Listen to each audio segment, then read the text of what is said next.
এই সূরাটি মূলত তারাই শুনবেন যারা খুবই অভাবে আছেন, কষ্টে আছেন, কোনোভাবেই যাদের মনের আশা পূরণ হচ্ছে না, যারা গরিবি দূর করতে চান, ঋণ পরিশোধ করতে চান, এবং যারা চাকরি হারিয়ে দিশেহারা হয়ে পড়েছেন, কোনোভাবেই কোনো মাধ্যম খুঁজে পাচ্ছেন না। আজকের এই গুরুত্বপূর্ণ সূরাটি শুধুমাত্র তাদের জন্যই। কষ্ট করে সূরাটি আপনারা মনোযোগ দিয়ে প্রথম থেকে শেষ পর্যন্ত শুনুন। ইনশাআল্লাহ এই সূরাটি শোনার উসিলায় আপনাদের সকল অভাব অনটন গায়েব থেকে দূর হয়ে যাবে, সকল ঋণ পরিশোধের ব্যবস্থা হয়ে যাবে, মনের সকল অপূর্ণ আশা আকাঙ্ক্ষাগুলো পূরণ হয়ে যাবে। আপনি যা চাইবেন সাথে সাথে তাই কবুল হবে ইনশাআল্লাহ।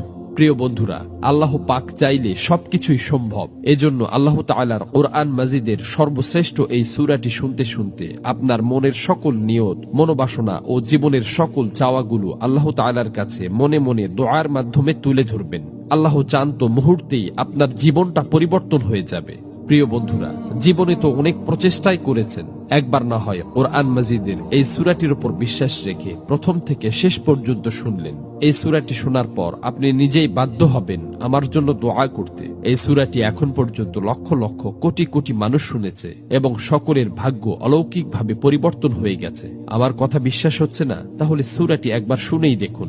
এই সূরাটি মূলত কোরআন মাজিদের অন্যতম গুরুত্বপূর্ণ ও পাওয়ারফুল একটি সূরা। সূরাটি এ পর্যন্ত যতজন শুনেছে ততজনের সকল নিয়ত আল্লাহ তাআলা পূরণ করে দিয়েছেন। মনের ইচ্ছা পূরণের জন্য এই সূরাটি সর্বশ্রেষ্ঠ সূরা। আমি শুধু মুখেই বলছি না, সূরাটি শোনার পর আপনারা নিজেরাই প্রমাণ দেখতে পাবেন। এজন্য কোরআন মাজিদের উপর বিশ্বাস রেখে দ্রুত সূরাটি একবার শুনে নিন। ইনশাআল্লাহ সাথে সাথেই রেজাল্ট পাবেন।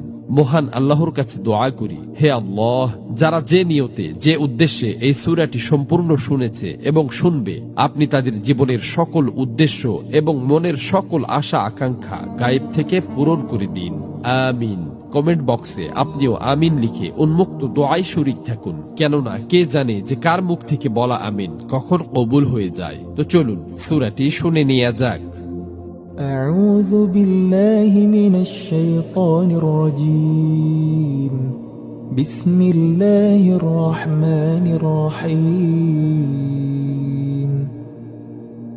يا أيها الذين آمنوا أوفوا بالعقود. أحلت لكم بهيمة الأنعام إلا ما يتلى عليكم غير محل الصيد وأنتم حرم. إن الله يحكم ما يريد. يا أيها الذين آمنوا لا تحلوا شعائر